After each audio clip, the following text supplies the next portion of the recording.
All right, so I just did a quick detail of Black Cherry's engine bay. It took about 30 minutes. This is not something I do every time I wash the cars, but I do this a few times a year.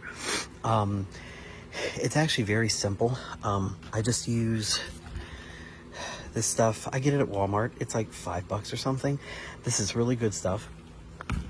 Oh, and to clean your hands up with, I just use this same thing, Walmart, $4 or $5, this hand cleaner. This stuff lasts forever and it's really good. But, you know, these engine bays, they can get really dirty really fast. And it doesn't matter, like, I used to know literally nothing about cars. I really did. I knew nothing.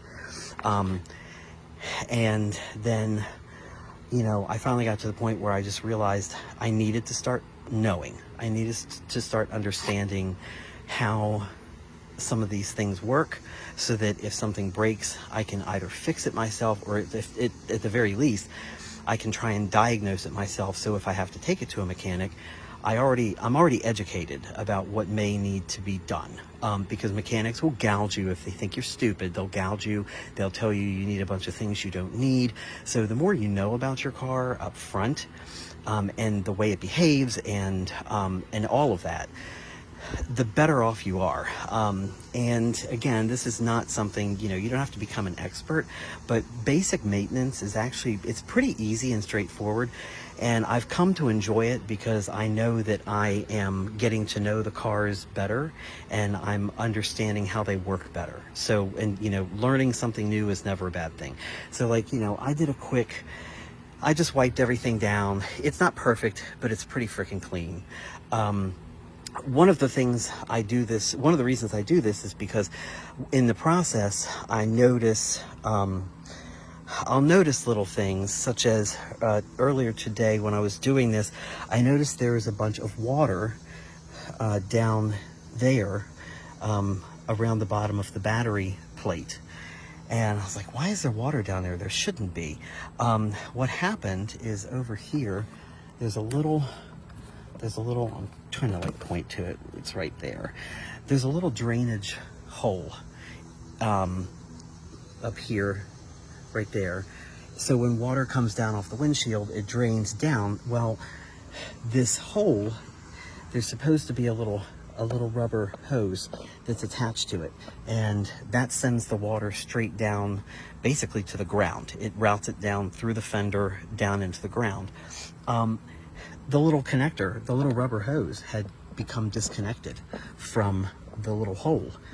So when water was pouring down, it was actually pouring down into the engine bay. Totally not good. I also noticed, and this was just another little quickie thing, this little piece of rubber had pulled away and was just kind of sitting there. Again, this helps seal the engine compartment, the hood. It helps keep moisture out.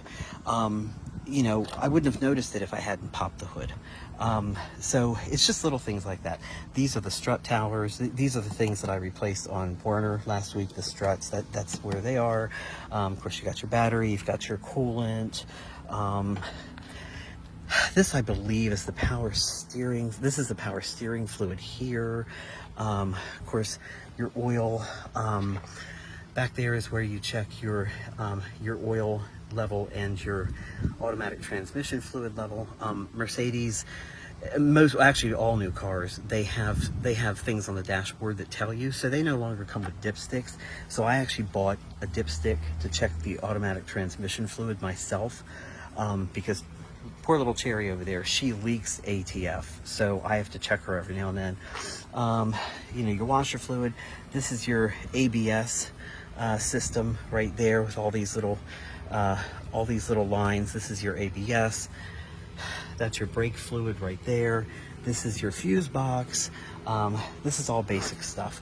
But again, while I was cleaning, I noticed, for instance, right here, it should have a little rubber channel like over on the other side, And this one does not. And to be honest, I've had this car for several years, and this is the first time I've noticed it's actually missing. So that's my bad. So later today, I'm going to go online and see if I can find just this little piece of rubber that I can just, it literally just sits, it's grooved and it just sits right on there. But you all, you can check as you're cleaning, you can check the rubbers just to make sure they're still soft and they're not brittle and hard. You can also do that with things like some of the hoses, to make sure that the hoses aren't too hard. If the rubber gets too hard, it gets brittle, and then that can cause them to leak. So again, these are just little things that I do a few times a year just to check the car. And when I do have to pop the hood and do something with it being cleaner like this, it really does help. One thing that's great, this was exclusive to Mercedes. I don't know whether other manufacturers do this now, but Mercedes has what's called the service position.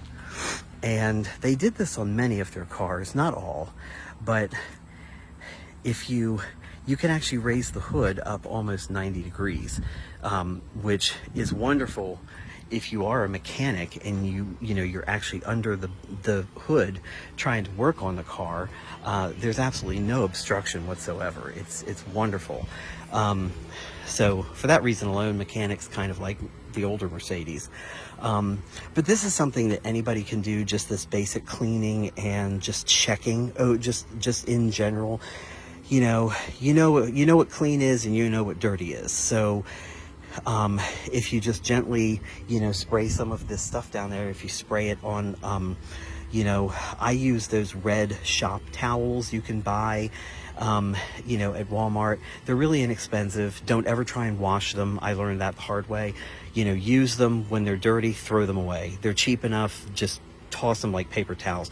But they're stronger than paper towels, and they work really well for cleaning, the grime out of an engine bay. So now that I've got this done and I feel good about the way the engine compartment looks and everything looks sound, now I can go ahead and actually wash and wax the car.